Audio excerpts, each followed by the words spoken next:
Look at it. Glorious, isn't it? You want this, don't you? You want the dopamine, the fans, the awards, the emotional Reddit posts saying, "This game changed my life." Well, you can't. Not yet. Because first, you have to make your first game. And it's going to be small, kind of janky, and probably held together by hot glue, but it's also the most important thing you'll ever finish. This video isn't about becoming a legend. It's about becoming someone who actually finishes something. And to do that, you'll need 5 honest, no-nonsense tips. From idea to launch, so you can stop dreaming and start building. Alright, you've decided you want to make a game. Great. Now comes the part where everyone tells you to just start with an idea. Like, that's the easiest thing in the world. Like, you're just walking down the street and boom, groundbreaking concept. Most ideas are terrible at first, they're vague, they're copies, but that's what it's actually good about them. Every great game starts with a stupid idea on paper. In Mario, you play as a short Italian plumber who eats magic mushrooms and punches bricks with his head to rescue a princess from a giant turtle. In Zelda, you're a mute elf child who breaks into people's houses, smashes their pots, and hoards triangles to defeat a pig wizard. Nobody sat down and said, "I'm making a generation-defining classic." They said something much closer to, "What if a plumber got high and fought turtles?" An idea isn't just a vague wish, like "I want to make a cozy game," or "I want a game with magic." A usable idea is the kind you can build into something and has 2 parts. What it is, the familiar part, how it's different, the unexpected part. And that's where the but method comes in. It forces you to take a familiar thing, something players already get, and twist it. For example, PlateUp is like Overcooked but roguelite. Vampire Survivors is a bullet hell shooter, but you have no actual control over your weapons. It's about taking something players already understand and making it weird, interesting, or slightly broken in a good way. Simple twist, huge difference. Now, here are things to avoid when thinking about ideas and how to misuse the but method. It's like Skyrim, but bigger.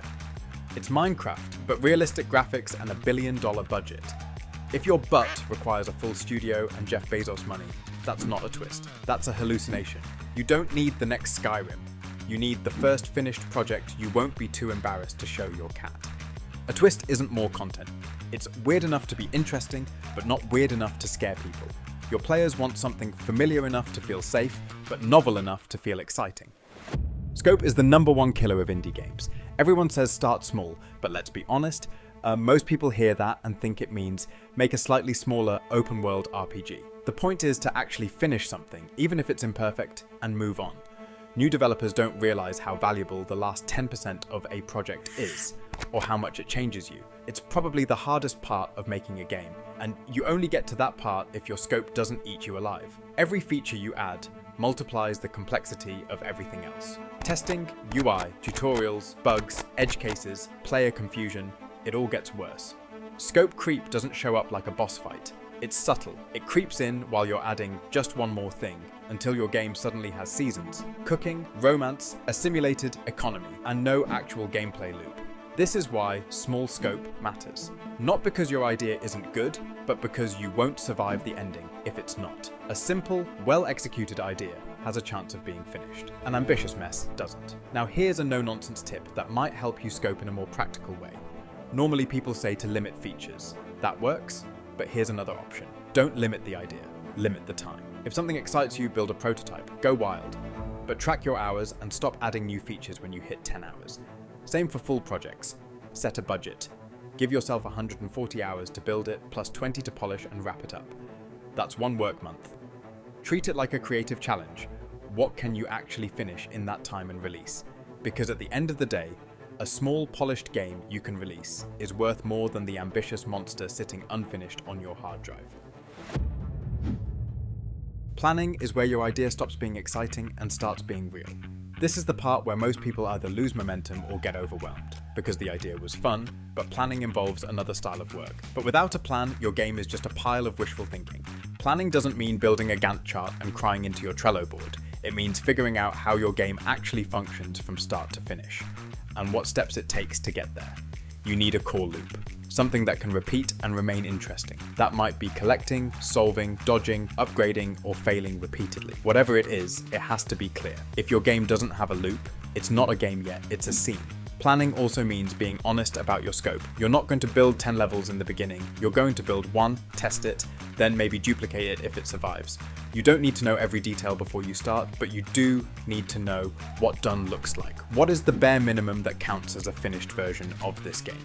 What's the win condition? What's the fail state? What's the minimum amount of stuff that needs to exist for it to feel like a full experience, even if that experience lasts 5 minutes? If you want to make planning less painful, write down the game in plain language. Don't use game dev jargon. Don't sketch a design doc with 3 different font sizes. Just write, the player does X to achieve Y while avoiding Z.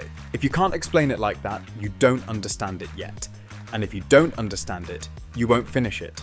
Planning isn't about control, it's about clarity. The goal isn't to predict the future, it's to know what you're actually trying to make before you spend weeks building something you later throw out. Planning saves your time, your energy, and your motivation, because knowing what you're building is the fastest way to keep moving when things get hard. Now, for the no-nonsense practical tips for planning your project. Write down everything that comes to mind while developing and testing and keep it in the backlog. Don't add more than 4 things to do in a day. The brain gets overwhelmed. Just postpone the panic of your 50 tasks for the next day, and when that day comes, pick just 4 maximum. Use a tool, there are plenty out there, free and paid. I used Monday, ClickUp, Hack and Plan, and now I'm using Codex, and frankly, this one is the best for me right now. Use paper and pen when testing. Write down everything that feels you would like to improve. Understand the lost cause fallacy.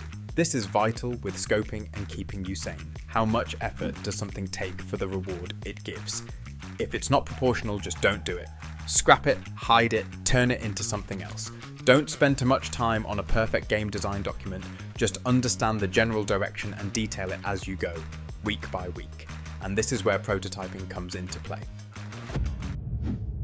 Prototyping is the part where your idea finally hits reality. It's where you stop thinking about your game and start proving it. And most of the time, that proof is ugly. That's the point. This isn't about showing off. It's about figuring out if the thing you imagined is actually fun when it exists. You're not making a game yet. You're testing whether there's a game hiding inside the idea. Your prototype should be bare bones. No art, no sound, no polish, just logic. Just raw interactions. If it doesn't work in grey boxes, it won't work in 4K. Players don't care that your jump has a beautiful animation if the jump feels terrible. They won't care about your custom shaders if the combat has no weight. Focus on the thing they actually play, the moment-to-moment interaction, and ignore everything else until that works. A good prototype answers questions. Does this feel good to control? Is the loop satisfying? Does this mechanic break immediately when I try something dumb? If you're not testing, you're decorating. That's a trap. Don't build a title screen, don't add UI, don't animate a cutscene. None of that will matter if the core gameplay isn't enjoyable. And here's the uncomfortable truth. Most prototypes will prove your idea isn't that fun. That's not failure, that's progress. A failed prototype is a saved project, a game you didn't spend 6 months finishing before realizing it doesn't work. Most of game development is realizing what doesn't survive the transition from your head to the screen. That's normal. Don't prototype to impress, prototype to learn, build fast, break it, throw it away, and try again. And if something does survive that process, if it still feels fun even when it's ugly and broken, then you know you've got something worth building. Time for the biggest motivator and best step you can take. The moment you have something that vaguely resembles a game, you should be thinking about your Steam page. Not because it's launch time, but because visibility takes time to build, and Steam rewards the developers who show up early. Most people wait until their game is nearly finished to set up a page, but by then, they've already missed the window where wish lists could have been growing in the background. Your Steam page isn't a celebration of a finished product, it's a signal that the thing exists, and that people should start paying attention. And you should finish it because you are now committed. As soon as possible after you have a prototype of your gameplay loop, step away from developing and start polishing it to be worthy of a trailer and screenshots. Put together a few decent looking images, write a clear 1-paragraph pitch, and set up the page. Show what the game is, who it's for, and what makes it interesting. If you can do that, you're already ahead of most indie games that wait until the final month to suddenly appear and wonder why no one cares. Another reason to set up your Steam page early is that now you actually have somewhere to send people. If you're posting devlogs, screenshots, or clips and there's no link, you're just throwing content into the void for free. Interest means nothing if it has nowhere to go. A Steam page turns attention into wish lists. Without it, you're just shouting into the algorithm, hoping it cares. You don't have to be loud, you don't have to fake hype, but you do have to exist. Having a Steam page early tells the world and yourself that you're building towards something. And that simple commitment makes a massive difference in whether the game ever sees the light of day. Don't mess it up though. Take it very seriously. Take the free course from Chris Sikowski on how to build a Steam page. Making your first indie game isn't about proving yourself to the world. It's about proving you can start something, finish it, and survive the process with your love for games intact. Big ideas are exciting, but finished games are what actually move you forward. Scope it down, plan it clearly, prototype fast, show your work, and most of all, finish the thing. Even if it's small, even if it's weird, especially if it's weird, because nothing teaches you more than finishing. And the sooner you do it, the sooner you can start building something even better. Thank you for sticking around. If you want to support me, the channel, the solo game dev journey I'm on, please consider wishlisting Hexbound on Steam and subscribing to this channel. See you in the next one.